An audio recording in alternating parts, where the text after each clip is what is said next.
Hello, and welcome to another edition of the Book Review Blog. I am your book reviewer, and today we're going to read the book Breaking Dawn by Stephenie Meyer. This is in the Twilight series, and actually it is the last book in the Twilight series.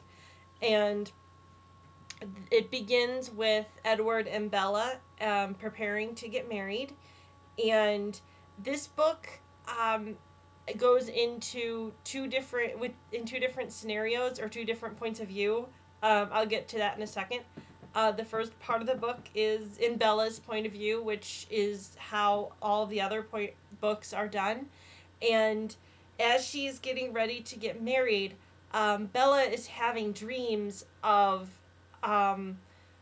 really little babies and of the Volturi, people who she met in New Moon and Eclipse, and she's not aware of them, or she doesn't know what these mean, but she's very scared of them. Despite that, she and Edward do get married, and they are off on their honeymoon.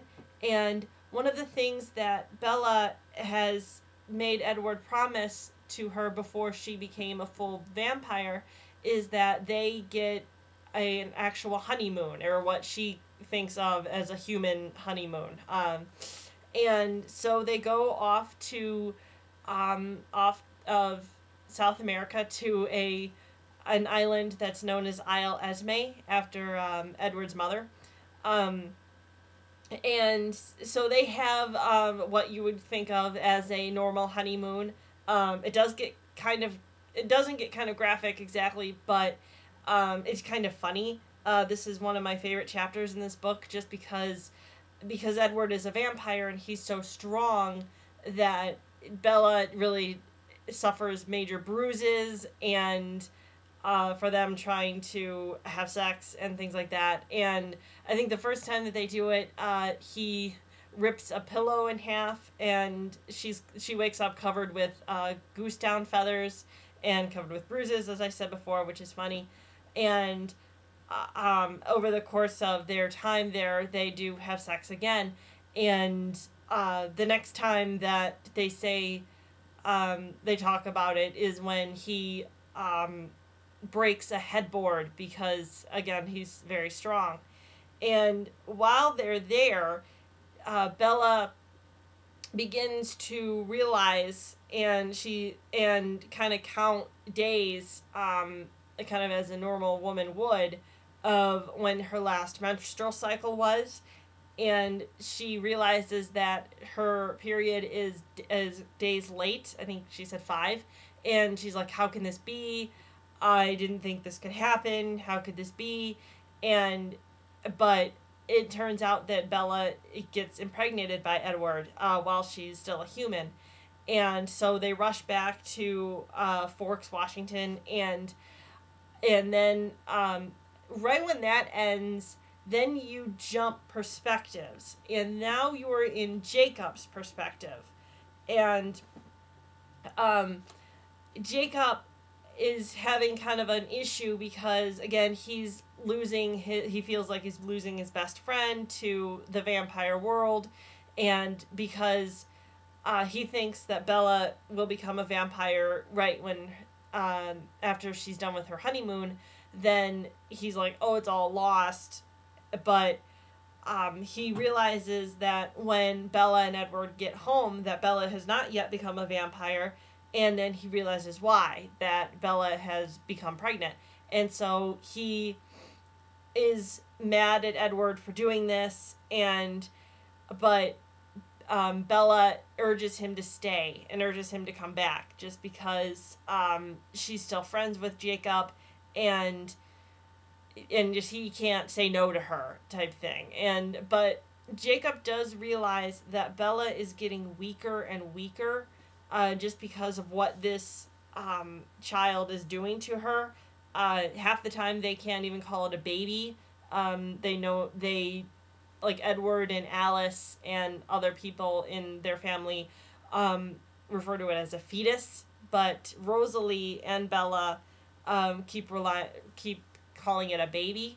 So and But Bella learns and realizes that the that this baby likes the taste of blood, so she drinks blood along with food that's been put into her intravenously, because again she's getting very weak, and because of Carlisle being a doctor. So but one of the things that's amazing is that this baby is growing at an alarming rate, whereas, of course, humans take 9 months to grow inside their mothers. This baby takes about a month to grow to full size. And when Bella does eventually give birth, it is, I'm going to warn people who have not read this, it is very graphic. It is also very gross.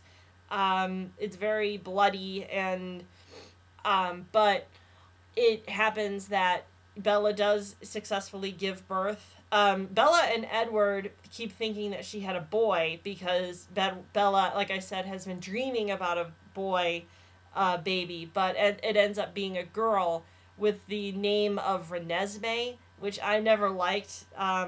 Even when I first read this book a couple years ago, I know that it's a combination of Bella and Edward's mother's names of Renee and Esme, but, Renesmee is kind of weird to say.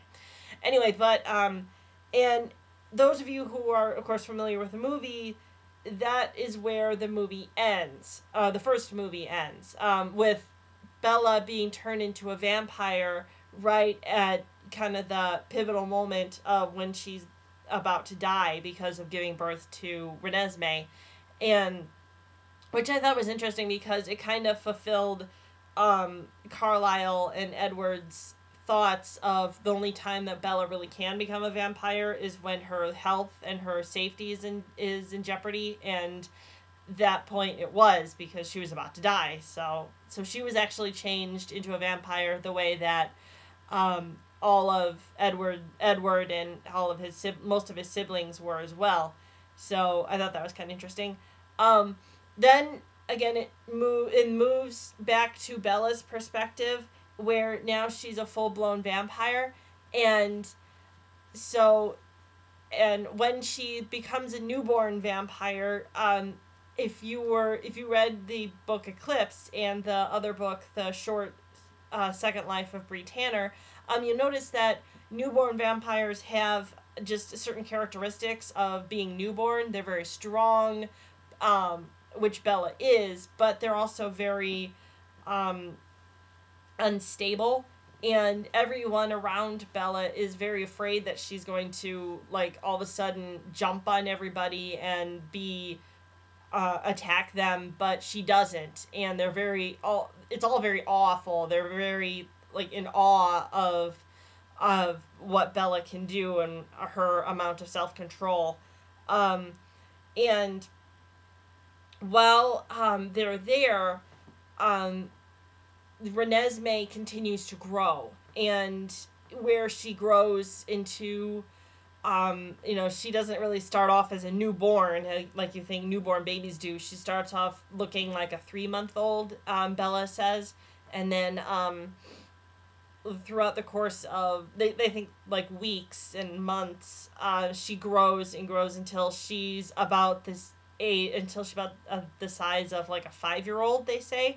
But yet she's still very young, but she's able to talk. She's able to have lasting memories on those around her, because she has a gift of, when she touches your face, she can show the person that she's touching her first memory of them, which is kind of strong. And so as Bella and Renesmee and Jacob are walking along the forest, and I think it's snowing, and so Renesmee and Bella and Jacob are just having nice moments in the snow, and Renesmee is like jumping really high up in the air to catch snowflakes, and while she's doing that, Bella realizes that they're being watched by somebody, and she looks and sees a vampire that she knows named Irina, and when Irina sees them, that they're looking at her, she runs away. And Bella initially thinks that Irina runs away because of Jacob, because Jacob is in his werewolf form.